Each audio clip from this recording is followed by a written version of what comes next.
보십니다. 61페이지 보십니다. 61페이지입니다.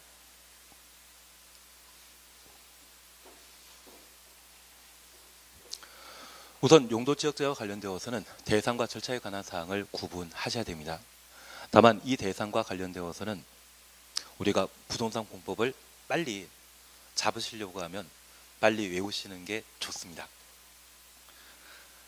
만약 천천히 하시게 된다고 하면 공법에 관한 내용을 이해하지 못한 상태에서 후반기에 고생하시게 됩니다. 그래서 초장에 빨리 정리해 주시는 게 필요하십니다. 다만 얘가 시험에 나오게 되면 저 지금까지 틀린 분 못 뺐습니다. 시험 보는 날까지는 다들 알고 계시더라고요. 우선 용도지역제와 관련되어서는 도시군 관리계획으로 용도지역을 지정 변경하게 됩니다. 그래서 용도지역의 지정 절차는 무엇에 따른다? 도시군 관리계획입니다. 우리 남양주에 속하는 모든 토지는 4개 용도지역 중에 하나에 속해 있습니다. 도시지역이거나 관리지역이거나 농림지역이거나 자연환경보전지역으로 구분하여 지정되어 있습니다. 특별히 용도지역제와 관련되어서는 법률에서는 우리 남양주 행정관할구역에 속하는 모든 토지에 대해 도시지역과 관리지역, 농림지역, 자연환경보전지역으로 각각 구분하고 이 관리지역은 도시지역에 유사한 곳이 있고 도시지역에 준하여 관리할 필요가 있는 곳이라면 계획관리지역으로, 농림지역에 준해 관리할 필요가 있다면 농림지역은 생산과 관계된 장소였습니다. 그래서 생산관리지역으로, 자연환경보전지역과 유사한 곳으로서 자연환경보전지역에 준해 관리할 필요가 있다면 자연환경보전지역의 지정 목적은 보전이 목적이죠. 그래서 보전관리지역으로 구분하여 지정하고 있습니다. 그래서 법률에 따라 비도시지역인 관농자를 구분하게 되면 총 5개로 구분하는 것이 특징입니다. 그리고 이 도시지역은 많은 사람들이 거주하는 곳으로서 단순한 지역이다, 복잡한 동네이다. 복잡한 동네입니다. 그래서 이 도시지역에 있어서는 시행령으로 도시지역을 세분하여 지정하고 있는데 주택을 주로 건축하는 곳이 있다면 주거지역으로, 상가 만드는 곳이 있다면 상업지역으로, 공장 만들 수 있는 곳이 있다면 공업지역, 도시민의 휴식 공간으로 활용하는 곳이라면 녹지지역으로 구분하게 됩니다. 그리고 이 주거지역은 전용 주거지역과 일반 주거지역, 준주거지역으로 현재 구분하고 있는데 주택을 건축함에 있어서 우리 남양주에 있는 주택가 중에 밤 7시 이후에는 동네 조용한 곳 있지 않습니까? 그런 곳을 전용 주거지역이라 표현하게 됩니다. 서울 같은 경우에도 전직 대통령 2분 살고 있는 연희동이라고 하는 동네가 있습니다. 밤 7시, 8시 이후에 가면 동네가 참 조용합니다. 그런 용도 지역에 속해 있다면 그것을 전용 주거지역이라 표현하게 됩니다. 반면 아파트가 많아 아파트 단지 주변에 편의점이나 밤늦게 포장마차를 찾아갈 수 있는 그런 공간이 있다면 생활하기 편리하시죠. 그러한 용도 지역을 일반 주거지역이라 하고 주상 복합 건물이 만들어지는 장소가 있다면 그것을 준주거지역이라 표현하게 됩니다. 여기 전용 주거지역은 1종 전용 주거지역과 2종 전용 주거지역으로 현재 구분하며 일반 주거지역의 경우는 1종, 2종, 3종으로 현재 구분하고 있습니다. 그리고 준주거지역에 대해서는 종별 세분하지 않는데 현재 주거지역은 총 6개로 세분하는 것이 특징입니다. 그리고 공업지역을 우선 함께 보십니다. 여기 공업지역은 중화공장이 배치되는 곳이 있다면 그곳을 전용 공업지역이라 하고, 반도체 공장이나 자동차 공장이 위치한 곳이라고 하면 그때는 일반 공업지역이 되게 됩니다. GM 자동차 회사 들어본 적 있습니다. 군산 공장을 폐쇄했는데 부평 공장에 대해서는 철수하지 않고 아직 한국에 남아 있습니다.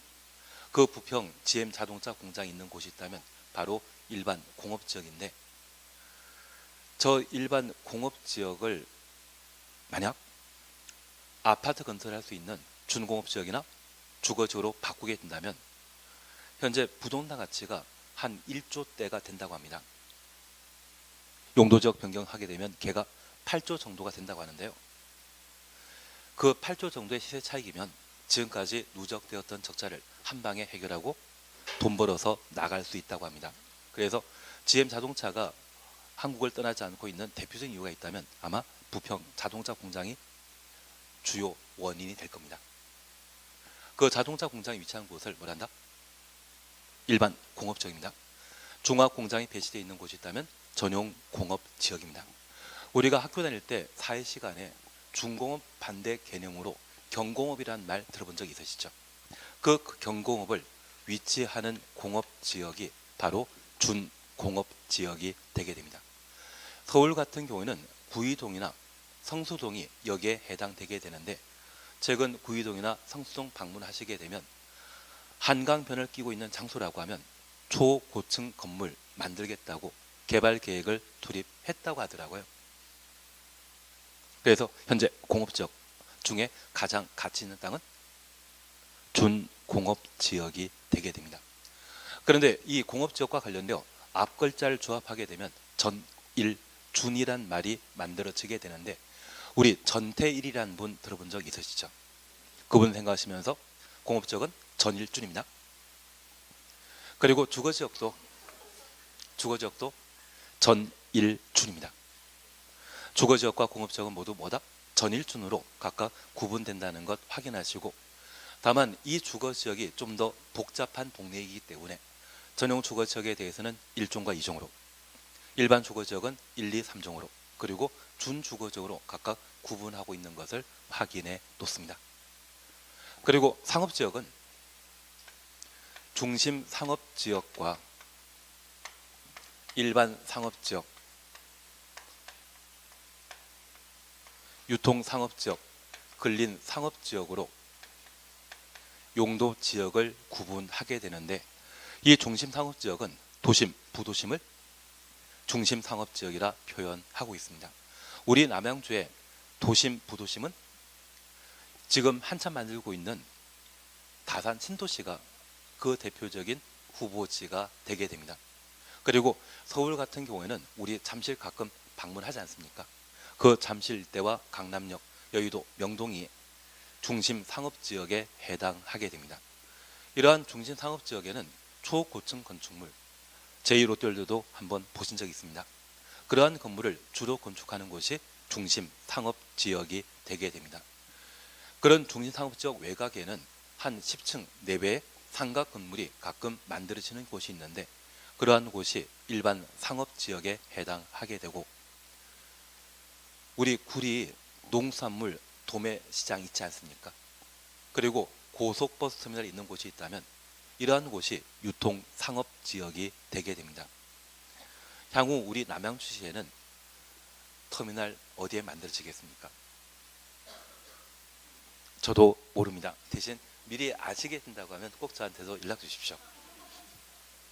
대신 이 터미널 만들어지고 유통상업지역이 새로 지정되면 주변 일대 지역이 상업지역이거나 준주거지로 바뀌게 됩니다. 토지의 가격이 좀 달라지거든요. 그래서 우리 인구 70만인 남양주에 터미널이 좀 없는 이유는 다른 거 없습니다.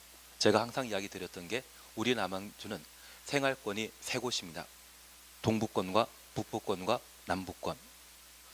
우리 남양주가 어떤 특정 지역에 시가지를 형성하고 집중적으로 개발되는 것이 아니라 섬처럼 분산되어 개발되어 있지 않습니까? 그래서 특정 지역의 인구가 한 30만 이상이 되게 된다고 하면 그때는 지하철과 그리고 터미널이 만들어지게 될 겁니다. 그래서 지금 가능한 곳이 있다면 남북권이 되지 않을까 싶습니다.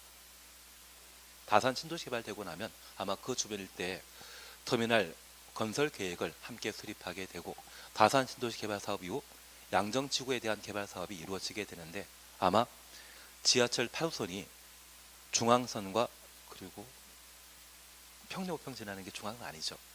예, 죄송합니다. 저도 타고 다니는데 제가 잘 몰랐습니다. 그 경춘선과 그리고 중앙선이 연결되는 구간에 지하철 8호선이 관통하게 되면 그 주변 일대가 특별히 터미널 만들어줄 수 있는 좋은 위치가 아닌가 싶습니다.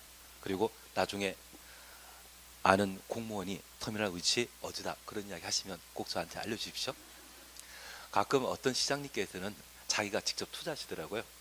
투자하고 개발 용지로 발표하는 경우도 계십니다. 예, 인천의 모 구청장님이 그러셨는데 교도소 가 계셨다는 이야기 듣긴 들었는데 잘 모르겠습니다. 예, 그래서 이 유통상업지역은 농수산물 도매시장 또는 터미널 이러한 곳이 유통상업지역에 해당하게 됩니다. 그리고 근린상업지역은 아파트 단지 주변에 대형 마트가 들어가는 곳이 있다면 그게 근린상업지역이 되게 됩니다. 그래서 현재 상업지역은 중심상업지역과 일반상업지역, 유통상업지역, 근린상업지역으로 각각 구분하게 되는데 우리 중국하고 일본은 있다 가까이 있다가 아니라 있다 가까이 해주시면 중일, 유, 근이란 말을 우리가 구분할 수 있을 겁니다. 사실 올해까지는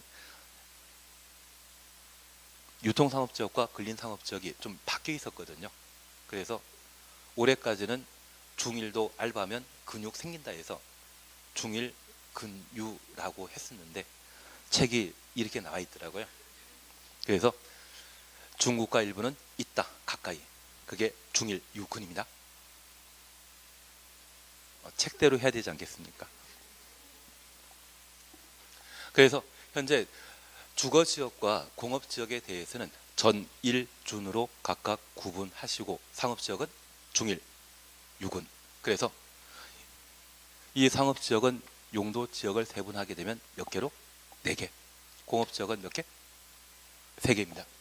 그리고 이 녹지지역에 대해서는 우리가 비도지역과 관련되어 농림지역은 생산을 목적으로 하는 곳이죠. 그래서 이 도시지역에 속해 있는 녹지 중에 농업적 생산을 위해 개발을 제한하는 곳이 있다면 그곳을 생산 녹지지역이라 표현하게 됩니다. 이 생산 녹지지역과 관련되어 가장 빈번하게 이루어지는 것은 벼농사 짓는 곳이겠습니까? 아니면 화훼 단지이겠습니까? 화훼 단지입니다. 만약 벼농사 등을 짓게 된다고 하면 지방에서 생산해서 우리 남양주에 들고 오더라도 크게 보관상의 문제 없습니다. 대신 이 꽃과 관련되어서는 지방에서 키우게 된다고 하면 남양주 옮기는데 다 시대로 걸릴 수 있거든요. 그래서 도시지역에 속하고 있는 생산 녹지지역을 개발하게 되면 보통 부가가치가 높은 화훼 단지로 조성하는 것이 일반적입니다. 그런데 우리 김영란법이라는 게 있지 않습니까? 요즘 화훼 단지에 난 그냥 버리는 분도 계시다고 하더라고요. 호응이 안 되기 때문에 그냥 넘어가도록 하겠습니다. 그래서 이 생산 녹지지역이 도시에 속해 있는 녹지지역 중에 좀 가격이 높게 형성되었는데 그 김영란법 때문에 많이 가격이 다운되었습니다. 다만 이 생산 녹지지역은 향후 법이 개정되게 되면 개발 가치가 좀 높아질 수 있는 곳이기 때문에 만약 경매 등으로 나온 물건이 주변 시세보다 저렴하다 그러면 저한테 알려주지 말고 알아서 낙찰받아 주십시오. 돈 되는 땅입니다. 그리고 이 녹지지역 중에 천마산처럼 자연환경이 어느 정도 갖춰져 있는 곳 그리고 사람들이 소풍 갈 때 꼭 방문하는 곳이 있다면 그러한 곳을 자연환경보전지역은 보존을 목적으로 하죠. 보존 녹지지역으로 구분하게 됩니다. 서울의 대표적인 보전 녹지역이라면 남산이 대표적인 곳입니다. 그리고 이 보전 녹지역의 경우는 쉽게 개발 사업이 이루어지질 않습니다. 그러면 이 녹지 지역의 두 개의 성격이 농림 지역과 자연 환경 보전 지역과 유사하다고 하면 이제 도시 지역과 유사한 곳도 생겨야 되지 않겠습니까? 앞서 관리 지역에 있어서는 계획 관리 지역이 도시 지역과 유사했는데 저 녹지 지역에 있어서는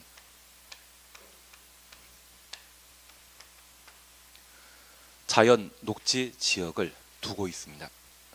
지금 녹지 지역이지만 언제든지 주거적, 상업적, 공업적으로 바뀔 수 있는 용도 지역이 있다면 그것을 말한다? 자연 녹지 지역이라 표현하게 됩니다. 그래서 제한적 개발 사업이 가능한 곳을 자연 녹지 지역이란 말로 대신하게 됩니다. 녹지 지역 중에 땅값 가장 비싼 곳이 있다면 자연 녹지 지역입니다. 그리고 비도시 지역 중에 가장 토지 가격이 높게 형성되는 것이 있다면 계획 관리 지역이 되게 됩니다. 만약 내가 도시 지역이 아닌 땅을 가지고 있다면 남양시장이 도시군 관리 계획 결정으로 내 땅을 계획 관리 지역으로 지정해 주길 바랄 수 있죠. 그리고 내가 도시 지역에 땅을 가지고 있다면 우리 시장님이 내 땅을 중심 상업지역으로 지정해 주면 참 좋겠다, 그런 생각할 수 있지 않습니까? 이러한 것들은 토지의 가치와 관련된 사안으로 우리가 어느 정도 상식적인 기반을 바탕으로 얘를 정리해 주시는 게 필요하십니다. 다만 지금은 각각의 용도 지역과 관련된 구체적인 내용에 대해서는 버리시더라도 최소한 명칭에 대해서는 한번 정리해 주셔야 됩니다.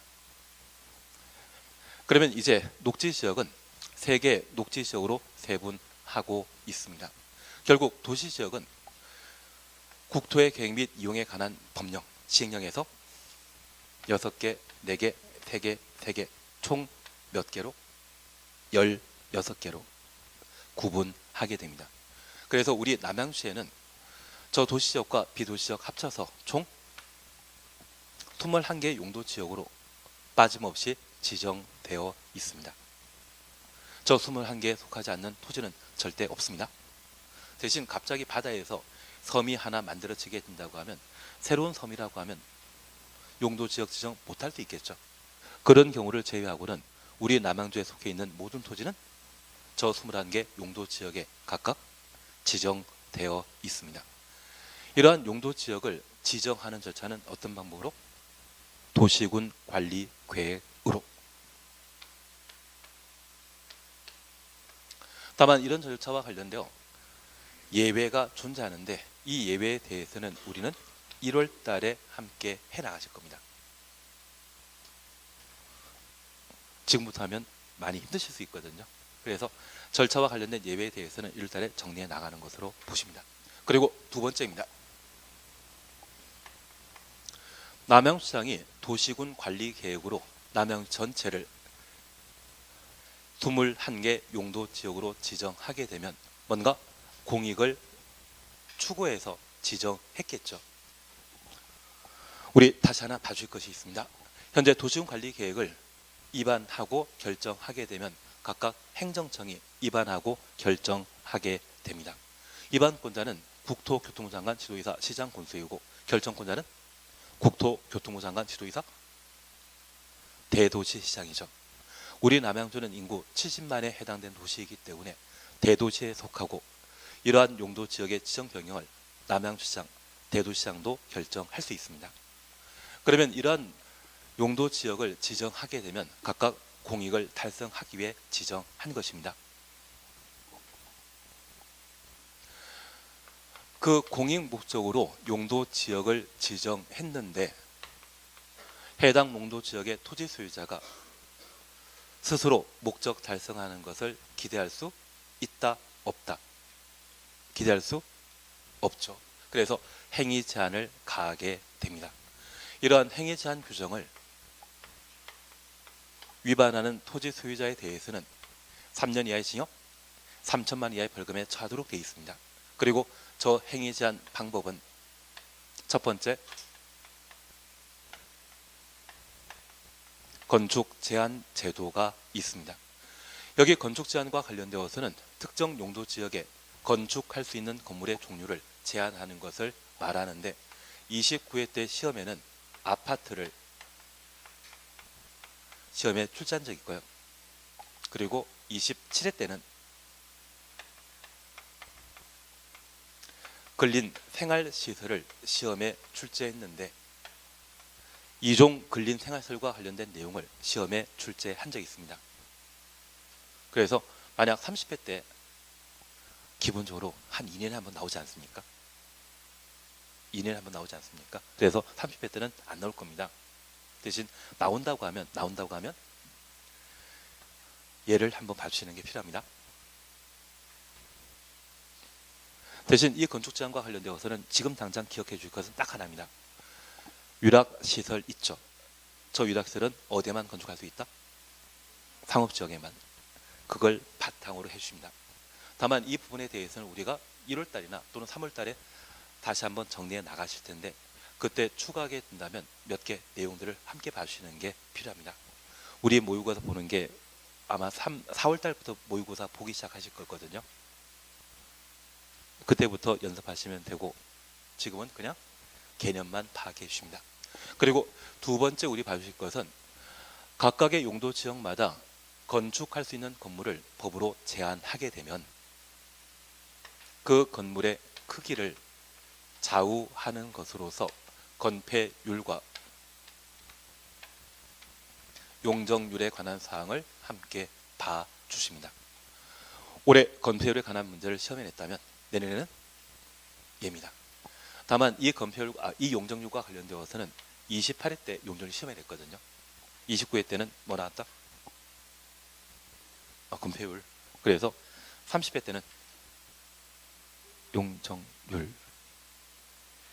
대신 모의고사에서는 3개 다 나오기 때문에 우리가 얘를 정리해 나가십니다. 모의고사도 잘 보셔야 되지 않겠습니까? 그러면 여기 건폐율과 용적률에 대해서는 공식을 꼭 정리해 주셔야 됩니다. 여기 건폐율은 대지 면적에 대한 건축 면적의 비율을 용적률이라 표현하고 건폐율이라 표현하고 용적률은 대지 면적에 대한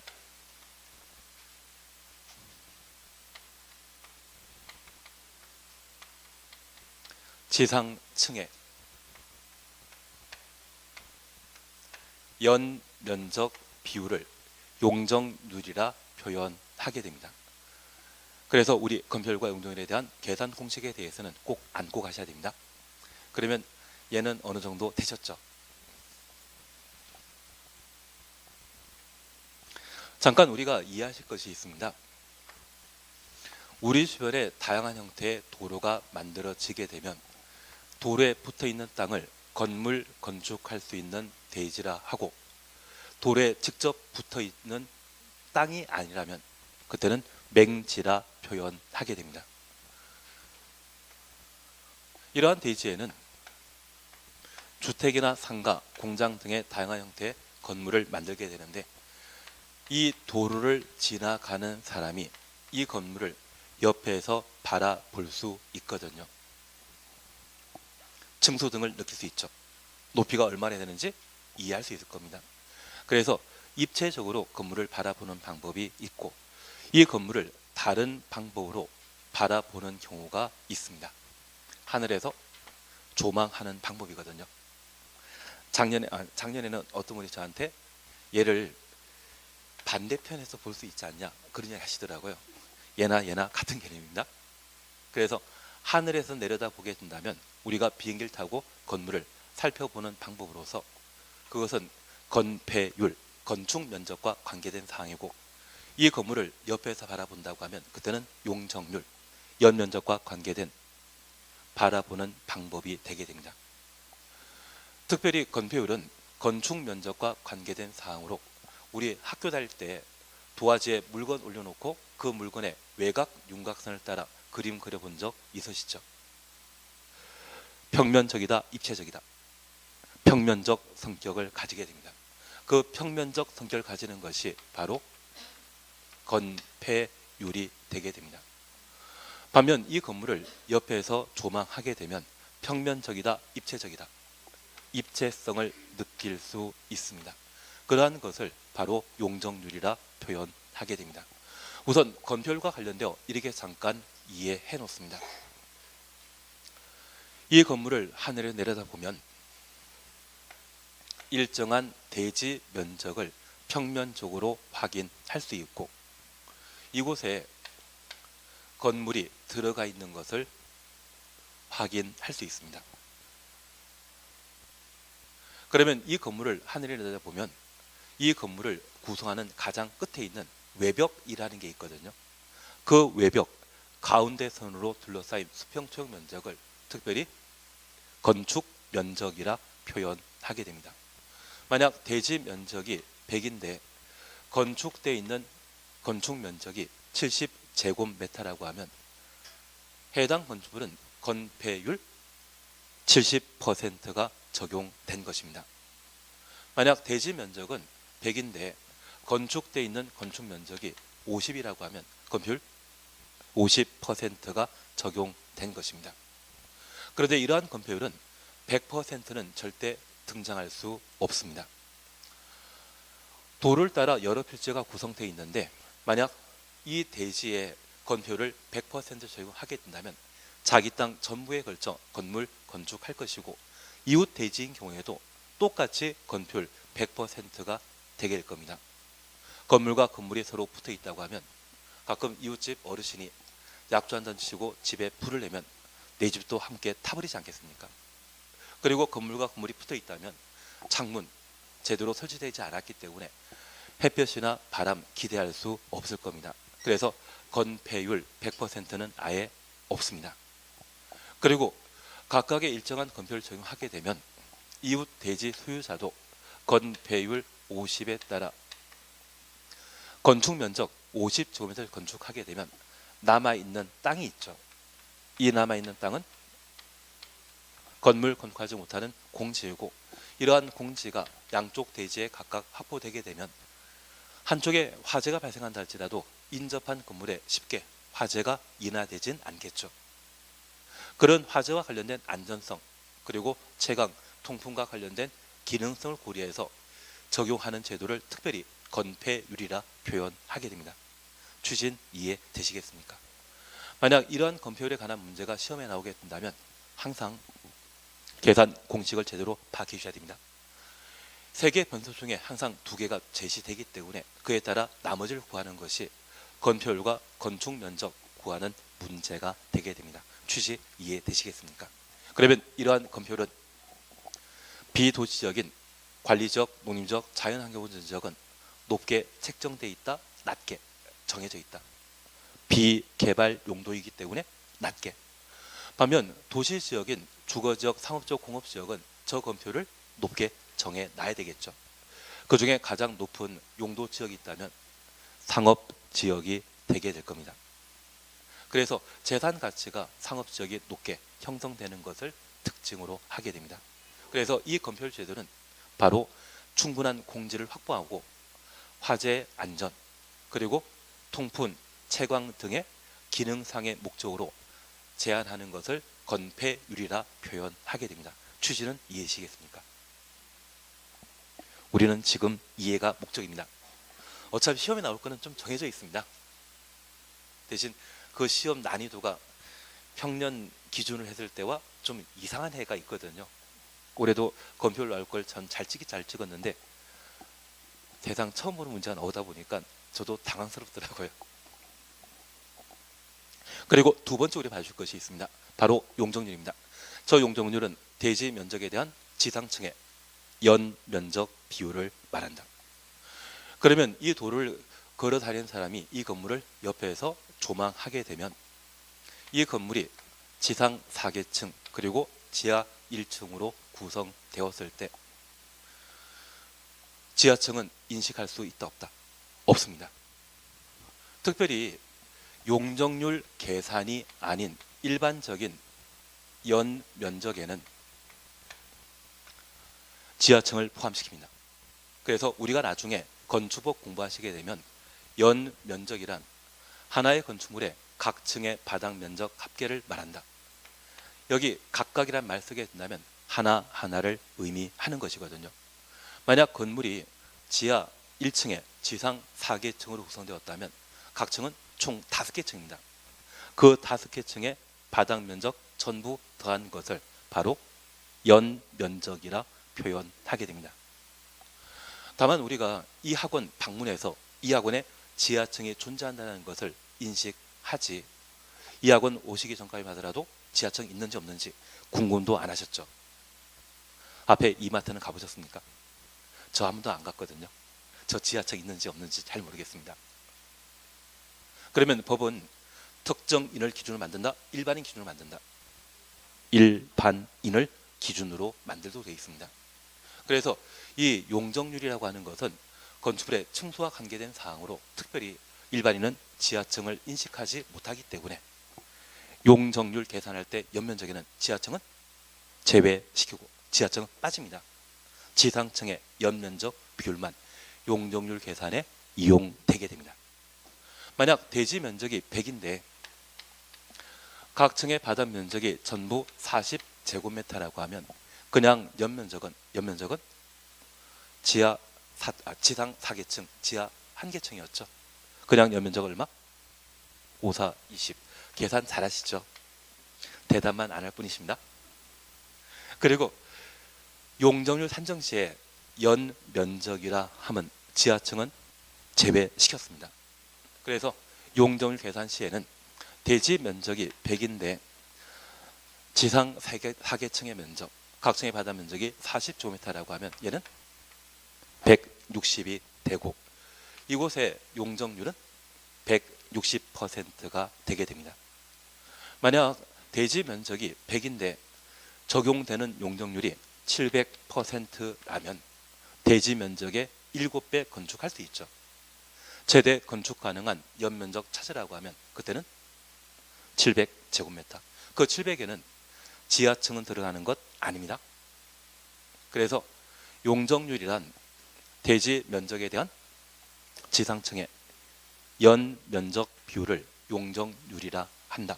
이해되시겠습니까? 특별히 관농자의 경우는 저 용적률이 낮게 책정되는 것이 원칙이고 도시지역이 높게 책정돼야 되는데 상업지역이 단연 높게 용적률이 정해져 있겠죠. 조금 이해되시겠습니까? 그래서 이러한 건축 제한과 건폐율, 용적률을 국토의 갱 및 이용에 관한 법령에서 최대 한도 또는 뭔가 할 수 있다는 것을 정해 놓음으로써 용도 지역을 지정했던 공익적인 목적을 달성하고자 행위 제한을 가하게 됩니다.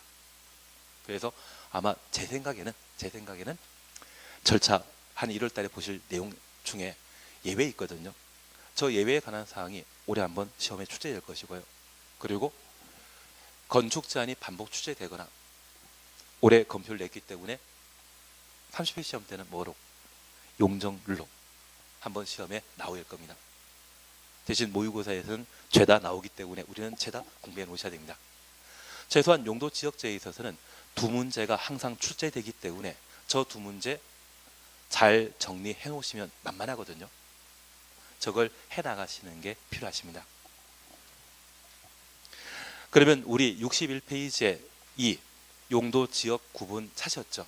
그리고 1번 도시 지역입니다.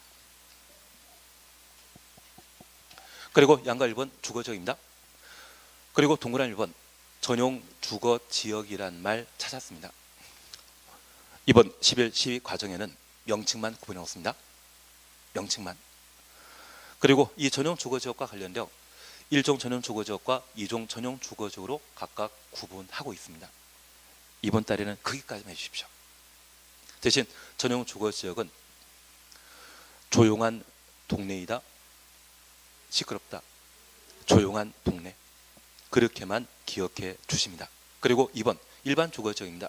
일반 주거 지역은 1종, 2종, 3종으로 구분하고 있는데 1종 일반 주거 지역은 저층 주택 4층 이하란 말을 우리가 볼 수 있습니다.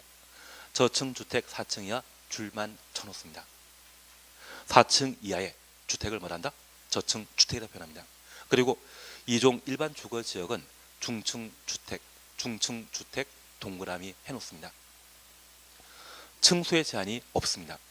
다만 우리 주변에 15층에서 25층 사이에 아파트가 만들어져 있다면 걔는 2종 일반 주거 지역이 되게 됩니다. 우리 학원 바로 옆에 상가주택이 꽤 많지 않습니까? 그 상가주택이 존재하는 곳이라면 4층의 주택에 해당되기 때문에 일종 일반 주거 지역이고요. 그 외곽에 아파트 단지가 좀 보이지 않으십니까? 그런 아파트 단지 있는 곳은 2종 일반 주거 지역에 해당하게 됩니다. 그리고 3종 일반 주거 지역은 중고층 주택 줄만 쳐놓습니다. 고층 주택이라는 말씀은 틀립니다. 중고층. 그래서 우리 주변에 35층짜리 아파트가 만들어져 있다면 대부분 3종 일반 주거 지역에 해당하게 됩니다. 우리 갑자기 서울 이야기 드려 참 죄송한데 지금 잠실 5단지라고 하는 아파트 단지 있지 않습니까? 가보신 적 없으신 걸로 알고 있겠습니다. 그냥 잠호단지라는 이야기는 들어본 적이 있습니다. 그 잠실 5단지라고 하면 2종 일반 주거 지역인데 이번에 재건축하게 되면 50층까지 만든다더라고요. 그렇게 용도 지역 바뀌게 된다고 50층짜리 만들게 된다면 그때는 3종 일반 주거 지역입니다. 15층에서 25층 그리고 중고층 주택이라고 하면 35층에서 최대 50층까지 올라가는 것이 특징입니다. 그래서 잠실 5단지 같은 경우는 예전에 비만 오면 물에 많이 잠기지 않았습니까? 그래서 한 2000년도 초반만 하더라도 한 2002년도 초반만 하더라도 비만 오면 물에 잠기는 곳이 그 동네였습니다. 그래서 그 옆에 장미 아파트도 보신 적이 있고 지금은 재건축해버린 시형 아파트와 주공 아파트도 있었거든요. 비만 오면 한강물 넘쳐서 가끔 다라이라 불리는 고무통에 사람들이 노젓고 다니시는 것도 TV에서 보신 적 있으실 텐데요. 그 당시에는 워낙 자연재해가 심하다 보니 아파트 가격이 한 2억이 채 안 됐다고 합니다. 2002년도에. 그리고 올해는 걔가 한 2018년이라 해서 지금은 18억이라고 하던데요. 괜한 이야기 드렸습니다. 그래서 만약 우리 주변에 한 15층에서 25층짜리 아파트를 서 있는 곳이 있다면 중층 주택이 들어가는 2종 일반 주거 지역이고 중고층 주택 층수 제한 없는 아파트 들어가는 곳이 있다면 걔는 3종 일반 주거 지역이 되게 됩니다. 그래서 일반 주거 지역에 있어서는 층수에 따라 구분한다는 것 다시 한번 확인해 주시는 겁니다. 그리고 준주거 지역은 명칭만 보고 지나십니다. 그리고 한 장 넘기십니다. 양가로 이번 상업지역 사셨죠? 여기 상업지역은 중심 상업지역과 일반 상업지역, 유통상업지역, 근린상업지역 중1, 중국가 일부는 있다 가까이 중1 유근입니다. 있다 가까이 책대로 하는 게 제일 낫지 않겠습니까? 그래서 중국가 일부는 있다 가까이 중1 유근입니다. 그리고 양가로 3번 공업지역입니다. 전일준이란 말 해결되셨습니다. 특별히 전용 공업지역은 주로 중화공업, 중화학공업 추천했습니다. 중화공업이 입지하는 곳을 전용 공업지역이라 하고 일반 공업지역은 환경을 저해하지 않는 공업 배치, 환경 저해하지 않는 공업 가로 해놓습니다. 반도체 공장이나 자동차 공장이 일반 공업지역에 위치가 되게 됩니다. 그리고 준공업지역은 경공업이란 말 찾으셨죠? 경공업 동그라미 해놓습니다. 경공업을 배치하기 위해 지정하는 용도지역은 준공업지역입니다. 그래서 공업지역은 전일준이란 말로 각각 구분하시면서 세 개 종류 눈으로 확인만 해놓습니다. 그리고 4번 녹지지역입니다. 보존녹지지역과 생산녹지지역, 자연녹지지역으로 각각 구분한다. 명칭만 해놓습니다. 지금부터 나는 열심히 공부한다고 지금 표시다는 것을 혼자 열심히 공부하시다 보면 다음 주에 안 나오십니다. 이걸 다 정확하게 숙지하라고 하면 이것 암기밖에 방법이 없거든요. 대신 지금은 암기하지 않더라도 한 번, 두 번 정도 돌고 나면 자연스럽게 이 내용을 인지할 수 있습니다. 지금 너무 고생할 필요 없습니다. 지금은 목차 위주로 제가 표시했던 것만 중점적으로 봐주시는 게 필요합니다. 그리고 이번 관리지역은 보전관리지역과 생산관리지역, 계획관리지역 명칭만 봐놓습니다. 특별히 농업지역과 유사한 곳이 있다면 생산관리지역이고, 도시지역과 유사한 곳이 있다면 계획관리지역이며, 자연환경보전지역에 유사한 곳이 있다면 보전관리지역, 그렇게만 구분해 놓습니다. 그리고 3번 농림지역, 4번 자연환경보전지역 명칭만 확인해 놓습니다. 그리고 3. 용도지역 지정 찾았습니다. 용도지역의 지정 변경 세부는 국토교통부 장관, 시도지사, 대도시장, 국토교통부 장관부터 대도시장까지 가로 해놓습니다. 입안권자이다, 결정권자이다. 결정권자입니다. 시장 군수를 끝난다면 입안권자이고, 대도시장을 끝난다면 결정권자였습니다. 이들이 도시군 관리 계획으로 결정한다. 그래서 국토교통부 장관부터 대도시장까지만 가로 해놓습니다. 한 장 넘기십니다. 다음 페이지 보시게 되면 이번 용도지역 지정 특례로서 절차상의 예외에 해당합니다. 1월 달에 하려고 합니다. 여기에서는 오야 마음이죠. 어차피 10월 달까지 함께 계속 하실 거 아닌가요? 그러시면 됩니다. 지금부터 고생할 필요는 없고, 다만 용도지역 지정은 도시군 관리 계획으로 결정한다. 그 개념만 하나 확인하시고, 특례에 대해서는 다음 순환 때 해주시는 게 필요합니다. 지금은 안 할 겁니다. 저를 나쁜 놈이라 생각해 주십시오. 그리고 65페이지의 4번 용도지역의 지정 효과와 관련되어 1. 용도지역에서의 건축물의 건축 제한 줄만 쳐놓습니다. 저 건축 제한은 특정 용도지역에 건축할 수 있는 건물의 종류를 정해 놓은 것을 말합니다. 위락설은 어디에서만 건축할 수 있다? 상업지역에만. 그러면 됩니다. 지금은 그거면 충분하십니다. 그러면 한 장 넘겨주십시오. 다음 페이지에는 박스에 참 작은 글씨를 쭉 열거 해놓고 있습니다. 얘가 시험에 나오면 그냥 틀리는 게 마음 편합니다. 그리고 이런 부분들은 보는 게 아닙니다. 바로 옆에 페이지 보시게 되면 3. 용도 지역별 건축 제한이라 해서 제1종 전용 주거지역에 건축할 수 있는 건축물. 그래서 표에는 건축할 수 있는 건축물과, 그리고 옆에 페이지에 도시군 계획 조례, 도시군 계획 조례 동그래 놓습니다. 조례는 법이죠. 중앙에서 만든 법이다, 지방에서 만든 법이다. 지방에서 만든 법입니다. 그래서 도시군 계획 조례가 정하는 바에 따라 제1종 전용 주거지역에 건축할 수 있는 건축의 종류를 가부터 차까지 쭉 열거하고 있습니다. 그리고 다음 페이지에는 2종 전용 주거지역. 그러면 현재 용도지역의 종류가 총 21개였습니다. 그 21개의 용도지역마다 건축할 수 있는 건축물과 건축할 수 없는 건물을 각각 정해놨거든요. 이걸 열심히 넘기시면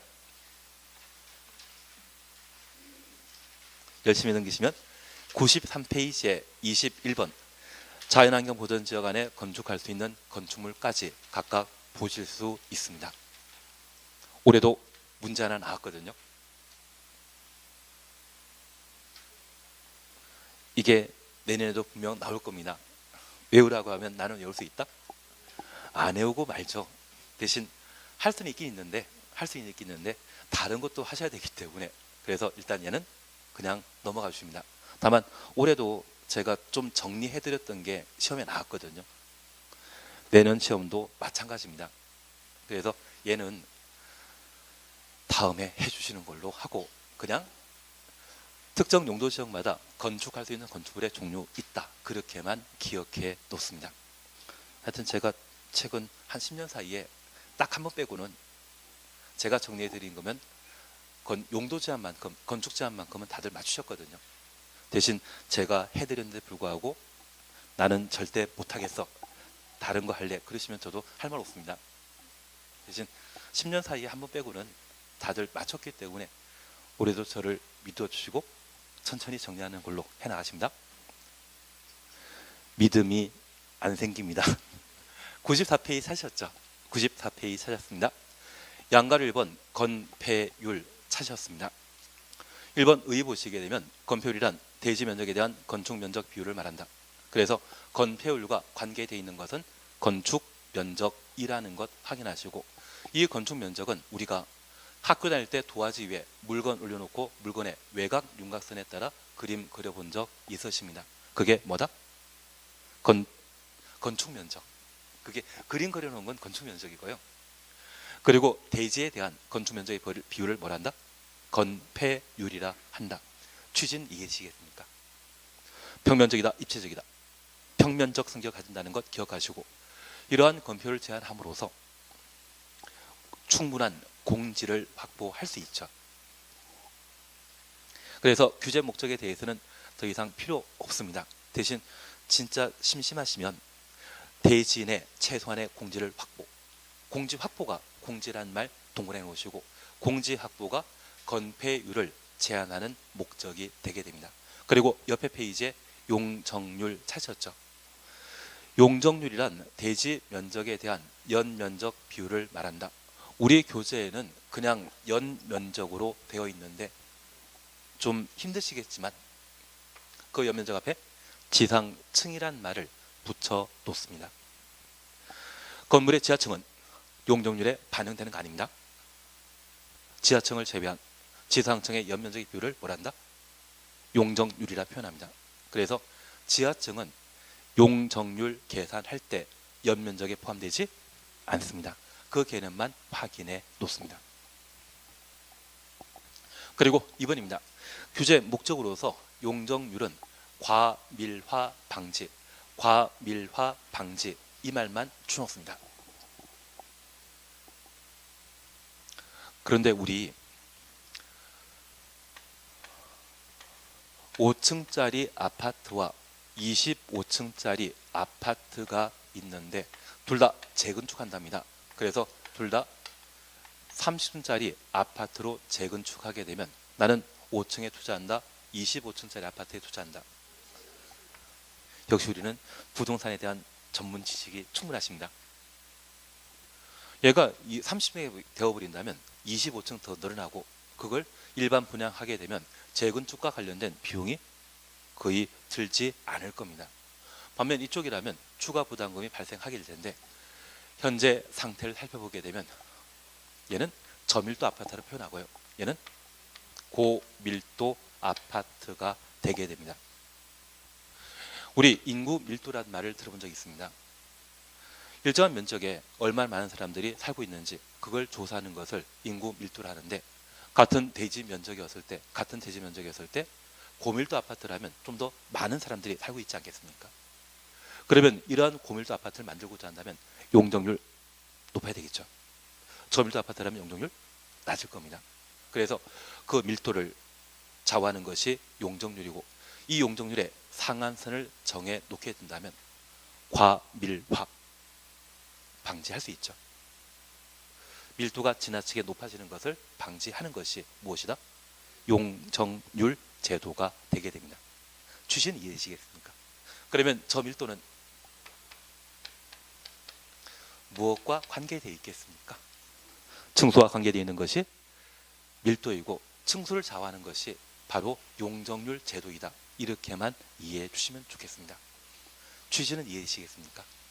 그리고 96페이지에는 법령이 정하고 있는 건폐율과 용적률의 최대 상한선에 관한 사안들을 각각 다루고 있습니다. 저 지금까지 시험 볼 때까지 못 외우시는 분 못 봤습니다. 진짜 이거 못 외우는 분 못 봤습니다.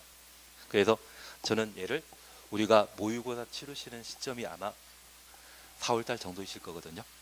3월달에 제가 해드리겠습니다. 저 지금까지 이거 못 외우는 거 못 뺐는데요. 전혀 걱정하지 마십시오. 그래서 지금은 하는 거 아닙니다. 하지 말라고 할 때는 안 하시고, 이제부터 하자고 그럴 때 제가 정리해 드리는 대로만 해주시면 해결되시고요.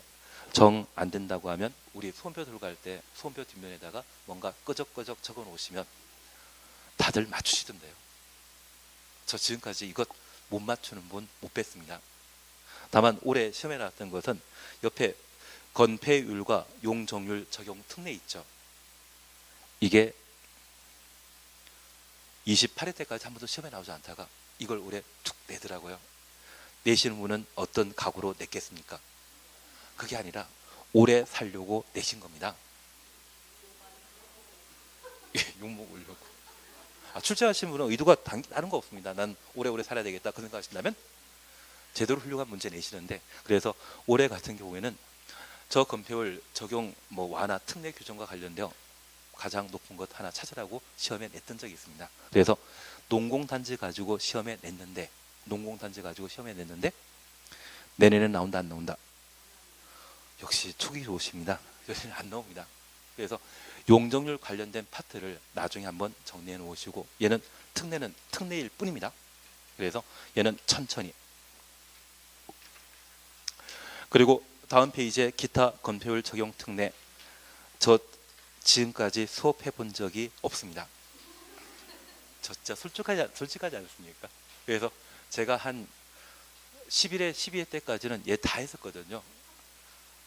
했는데 한 5년 동안 시험에 안 나오더라고요. 그 다음부터 수업 안 했는데 계속 안 나오던데요.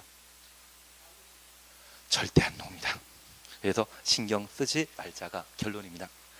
그렇게 저렇게 좀 정리되셨다고 하면 이제 또 쉴 때가 되셨습니다. 쉬고 나서 103페이지의 용도 지구를 해 나가실 겁니다. 조금 쉬었다 하십니다.